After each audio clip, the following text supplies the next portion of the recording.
voting card. Na si story, ni action. Asante. Na wewe, ninaelewa kuwa wewe ni mwanafunzi katika chuo kikuu cha Laikipia. Kwa nini umejisajili kuwa mpiga kura na process ya kujisajili unaiona iko aje?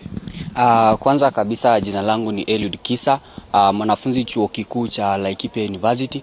Na ningependa tu kusema usajili unaendelea vyema na nimefurahi kukuwa mmoja wa wale ambao wanaenda kuchagua uongozi bora ifikiapo mwaka 2027. Na nataka tukihimiza wanafunzi wenzangu, my fellow comrades, wacha tuchukue kura tubadilishe uongozi.